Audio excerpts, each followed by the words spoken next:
The struggling workers' tears flow like a river. The rich people have stolen and continue to steal the workers' share. So I'm in Virginia. I'm about 30 minutes outside of Alexandria, Virginia. And I want to show you what happened today there.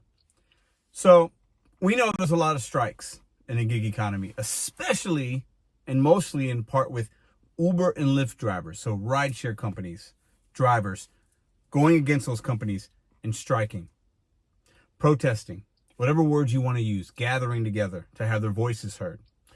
I've made a few videos about this. I've even done lives and had people on panels talking about this and how I think striking does not work when you're an independent contractor, because we're not employees.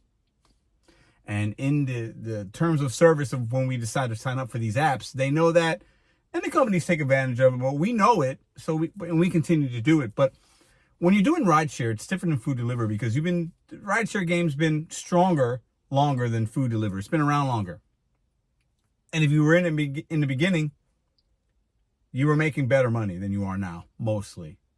And the take rate has gone up for the companies, meaning the percentage they're taking from every ride has gone up and drivers are earning less. So most of the protests or strikes or whatever and gatherings, like the one I'm going to show you here and talk about, is within the rideshare community. Let me read a couple things. I'm going to put some split screens here. Dozens of Uber and Lyft drivers from around the region boycotted both companies today by turning off their apps in Alexandria. Now listen, before I continue, the reason I mentioned just a second ago why, I've talked about this before, panelists and what, I've been pretty steadfast, and my opinion has been it's not going to work, like I said. And I think I've even kind of looked down on, if I'm being honest, people that would strike as a gig employee. Like, logically, it doesn't make sense to me. However, they're not wrong. I've softened my thought process and my approach on looking at these fellow gig workers, because that's what they are. They do the work I do. I do the work they do. They might look at it differently, and they're definitely more passionate about being heard than I am. And I use my voice how I can on this, platform on YouTube. And I'm going to share something that somebody did today in just a second. The boycott was part of an international May Day effort calling on Uber and Lyft to be more transparent in regards to fees, fares, and more. Over 4 hours today, the drivers gathered at the new Virginia Majority Office, 3801 Mount Vernon Avenue, and made speeches, ate lunch, held a poetry reading. I'm going to read one of the poems in just a second, and talked to each other. So it says dozens. So dozens would have to be at least 24, 25 people. So not a lot, because if there was hundreds, it would have said hundreds. So the reporter that's reporting on this obviously was there or had secondhand knowledge of it. So not a lot of people. But I've put on a couple events in person, and we've had people there, and it wasn't lots of people, but it's people getting together. There's power in that. There's unity in it. And let's continue here, because I'm going to be honest. I applaud these men and women's efforts, and whoever organized this, I applaud you. You did more than I did. You did more for the community than I did today. I'm making this video, but y'all actually got together. Okay? I applaud that. Whether you and I disagree, however you feel about people that are protesting these companies and calling for strikes and getting the newspapers involved, like, they did more than you and I did today. We can have an opinion and complain and whine and be upset. These people they're doing something. They're turning the apps off. And a lot of you will say, well, it's just not going to make a difference, because there's going to be somebody that's going to work. And that's true. Somebody's going to work. Uber won't be impacted. But like other people have told me before, well, hey, if we continue doing it, maybe it's not the 20th one that works. Maybe it's the 109th one. Maybe it's the 88th protest. Maybe at some point, maybe something might change, because history does show us when workers get together, change can happen. Uber driver, I'm really going to butcher this man's name. Nupar Chaudhuri is an organizer with the DMV Drivers Alliance. Now, we know there's alliances out in, I believe, Cali. I know there's a big one out in New York. And said drivers are promised good wages, but that unexpected fees prompt drivers to stay on the road for up to 12 hours, which is the maximum you can on those apps, right? A lot of us were promised 75 to 80% of the profit from our fares when we started driving. I don't know how true that is back then necessarily. I started 5 years ago, but that percentage has definitely changed. So Chowdhury said, over time, there have been more and more fees, and now we have to work twice as hard to make a livable wage. Another driver here, Hortense Bala, has been driving with Uber for a year. It's kind of a sharecropping experience, Bala said. Basically, you work for a third of everything you earn. It's not good. Because as she points out, we have our own fuel, our insurance. The app doesn't even work that well. We have huge problems with GPS. Otherwise, Bala said he gets satisfaction from helping customers. I can tell you, you feel good doing the work when you're picking up people, nurses and security people at 3 a.m. and they don't have any other options. There is a lot of value and a sense of community when you're picking up other people that might not have transportation. You're also getting paid fairly, unfairly, but you're helping people that need it, which is great. But to their point, Uber's taking more money and drivers are taking less. But this is why I really made this video, because I've never seen this before. Drivers getting together and doing poetry. And I know some of y'all are going to react to this poem maybe in a negative way. Some of you are going to say, I love that. Some of you are not going to like it. I'm reporting on this because it happened. And I think it's relevant because I know a lot of workers out there that feel like this man that wrote this poem. So I'm going to read it to you right now, and you tell me what you think about it. I'll put it right here. This is from Chowdhury. During the poetry reading, Chowdhury read the following poem. I don't know if it's his or not, but he's who read it. So that's what the story says. United every day. Does anyone hear the cry of the worker? Does anyone hear the pain of not getting proper pay? The struggling worker's tears flow like a river. The rich people have stolen and continue to steal the workers' share. And they are building mountains of money, and the workers bleed climbing them. How much longer will the workers endure?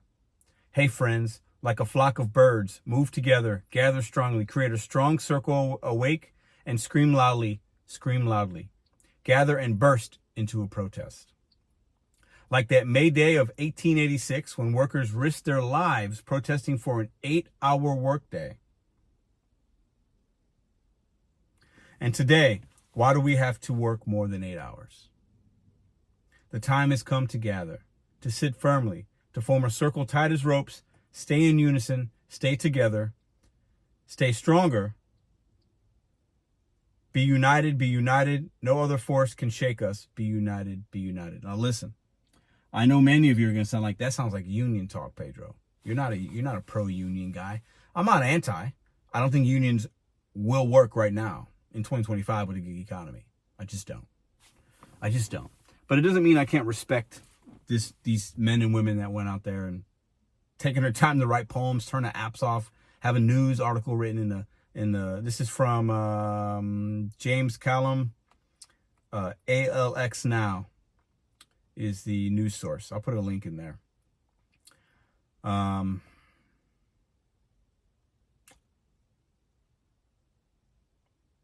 So he referenced 1886 when workers got together, when companies were making people, they weren't probably paying overtime then and, working them crazy hours. And now you have a standard, what's standard for some industries, 8-hour workday, mandatory overtime in most sectors for 40 hours or more. And those are good things.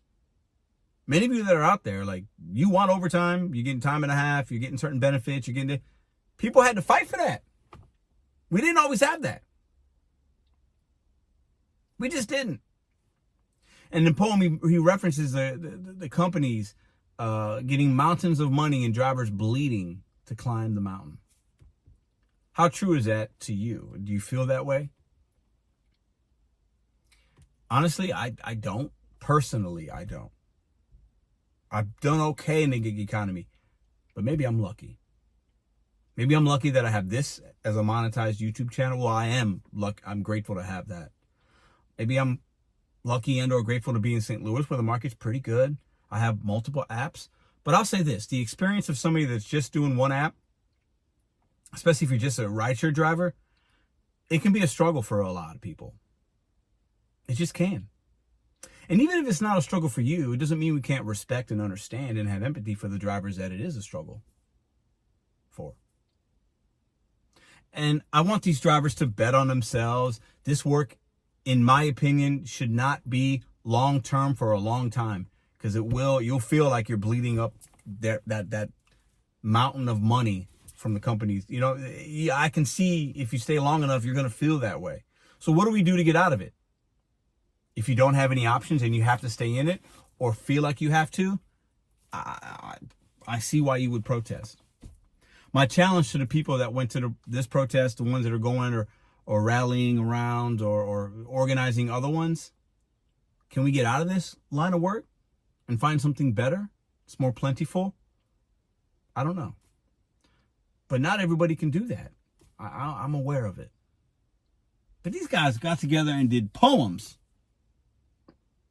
They did more than I did today for the gig economy, trying to have their voices heard. Well, they were heard now that we have a video out for them.